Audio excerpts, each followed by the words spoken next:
hud-hud. Jadi Nabi Sulaiman pak dek mengerti bahasa buruang ko tu mengkondak adonyo menguruang murai batu mintilau merbah ndak ada pak. Sebabnya tahu kecek buruang tu.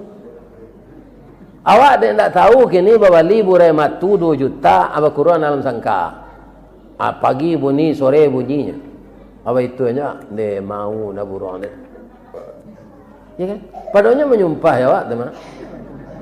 Bini dan dia teh kayu tu, nengkelamak dia ang deh. Waden nang latak dalam sangkat. Pabilo dan kawatamu je bini den. Ko awang dipisahnya bini ang ba penganang, nang kamati je dalam capek je. Itu bahasa murai batu tu. Ni kalau ada pak mengurung-urung ko, sudah mengaji ko lapen dah.